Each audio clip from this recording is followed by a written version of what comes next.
नमस्कार, मैं हूं मिली और हम भगवत गीता को बड़ी डिटेल में समझ रहे हैं। आज के जो श्लोक हैं, यह श्लोक जो मैंने पढ़े और मैंने समझे, उसमें बहुत ज्यादा गहराई मैंने पाई।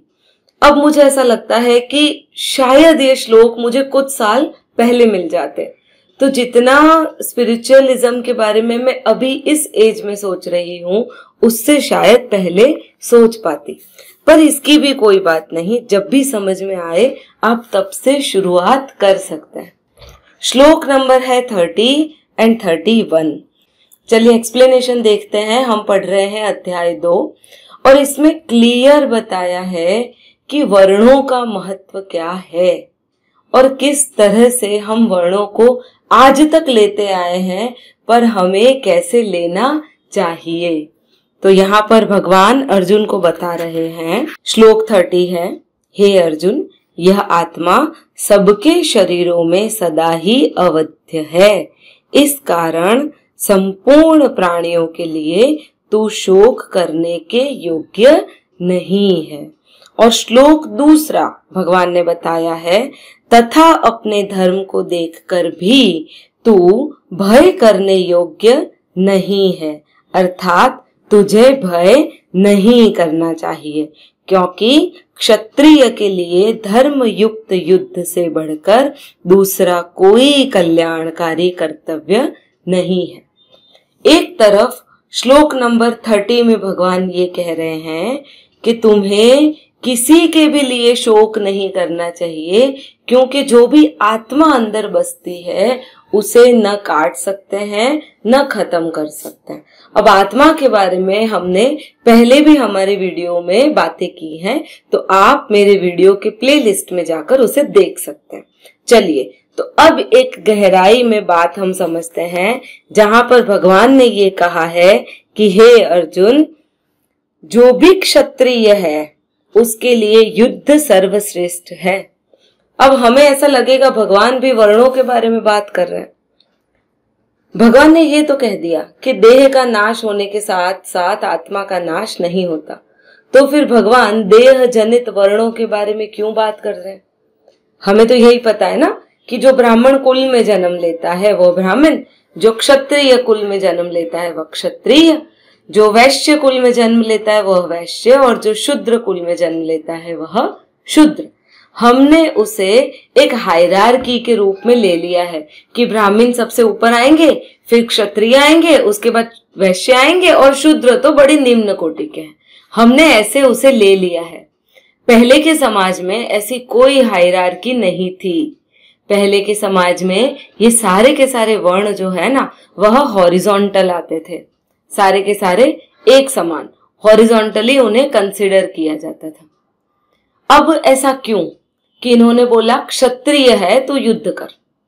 आप समझिए, अगर मैं अपने आप को आज समझी हूं तो मुझे पता चला है कि मैं सही में एक ब्राह्मण हूं। कैसे? ब्राह्मण ऐसा व्यक्तित्व होता है जो ज्ञान को पाने के लिए किसी भी चीज को छोड़ सकता है। ज्ञान को पाने के लिए वह अपने कर्मों को सिर्फ ज्ञान संचय करने में ही लगाएगा। आजकल जो आप साइंटिस्ट देख रहे हैं वे ब्राह्मण है, और आजकल के जो सैनिक आप लोग देख रहे हैं वे क्षत्रिय हैं। जो व्यापारी, जो बिजनेसमैन लोग आप देख रहे हैं वो वैश्य है, और जो सेवक देख रहे हैं आप, वे सारे शूद्र हैं। आपको, अगर आप जॉब करते हैं किसी फील्ड में तो आप सेवा दे रहे हैं, और अगर आप सेवा दे रहे हैं तो आप शूद्र हैं। अब इसमें भी अब क्या हो गया, क्योंकि बहुत सारे लोग बढ़ गए तो सारी चीजों में परम्यूटेशन एंड कॉम्बिनेशन बढ़ गया, मतलब मिक्स हो गए लोगों के थॉट्स जो है वो मिक्स हो गए। लोग ये सोचने लगे कि हाँ, ज्ञान पाने के साथ साथ धन कमाना भी जरूरी है। ब्राह्मण ऐसा नहीं होता। ब्राह्मण के लिए सिर्फ ज्ञान ही सबसे बड़ा धन होता है उसके लिए। अगर हम धन की परिभाषा समझ ले तो ओरिजिनली ब्राह्मण के लिए ज्ञान को पाना ही उसके जन्म को सार्थक करवाता है। पर जो ब्राह्मण होता है वो, सपोज ऐसा हो सकता है कि मैं ब्राह्मण कुल में पैदा हूं, मेरे पेरेंट्स ब्राह्मण हो, पर मैं बिजनेस करती हूँ, मुझे बिजनेस करना पसंद है। तो यहाँ पर अलग तरह का परम्यूटेशन कॉम्बिनेशन देखा जाता है आजकल। मतलब आजकल लोगों को ज्ञान तो पाना है, पर साथ साथ में पैसे की भी उतनी ही लालसा उनकी रहती है। देखिए, जरूरी है, मैं ऐसा नहीं कह रही जरूरी नहीं है, पर इतना ही जरूरी है जिससे आपका घर चल सके। तो यही चीज ब्राह्मणों में देखी गई है। अब अगर हम बात करें क्षत्रियों की, तो क्षत्रियों का जन्म सार्थक ही युद्ध करने से होता है। अगर वे घर में भी बैठे रहे, अगर वे जंगल में भी चले गए, तो भी वे वहां जाके भी युद्ध करेंगे। जंगल को एक युद्ध की छावनी में चेंज कर देंगे ये लोग। तो क्षत्रिय का धर्म है युद्ध करना और धर्म की रक्षा करना। वैश्य को धन कमाने में जो सेटिस्फैक्शन मिलता है, वह सेटिस्फैक्शन उसे और किसी चीज में नहीं मिलेगा। तो वैश्य एक ही चीज करेगा और वो है धन कमाने का। उसे धन में जो सुख मिलता है वो किसी चीज में नहीं मिलेगा। तो अगर आपको सिर्फ धन कमाने में सुख मिलता है तो आप समझ लो आप वैश्य हैं, और आप उसी तरह से भगवान को पा सकते हो जो आपका मूल धर्म है, उसी से। अब हम समझे, काफी लोग ऐसे हैं जो सेवा को बहुत ज्यादा इंपॉर्टेंस देते हैं और जो कहते हैं कि सेवा करके उन्हें आत्मिक संतुष्टि मिलती है। अगर ये बात किसी महावीर या बुद्ध को कहा जाए कि भाई सेवा करने में हमें आनंद मिलता है, तो महावीर और बुद्ध भी चौंक जाएंगे, कहेंगे ऐसा कैसा? जब तक आप बैठेंगे नहीं, मेडिटेशन नहीं करेंगे, ध्यान नहीं करेंगे, आप अपने आप को ऑब्जर्व नहीं करेंगे, भगवान कैसे मिलेंगे? पर ये महावीर और बुद्ध के लिए सही है, बैठना और ध्यान पाना। सेम चीज अगर अर्जुन के लिए बताई जाए तो अर्जुन भी यही सोचेगा कि किसी की सेवा करने में या बैठकर ध्यान करने में मैं अपने आप को कैसे पा सकता हूं, मैं उस ईश्वर को कैसे पा सकता हूं। हर एक जो भी योद्धा है, हर एक व्यक्ति है, उसका अपना एक अलग रास्ता है उस परमेश्वर तक पहुंचने का।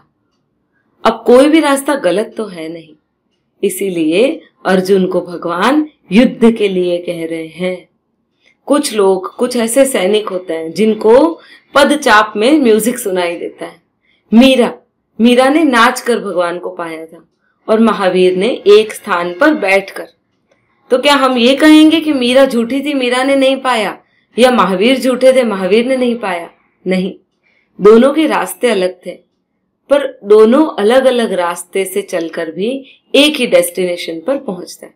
चलिए इसको थोड़ा और सिंप्लीफाई कर देते हैं, बहुत कठिन हो गया ये।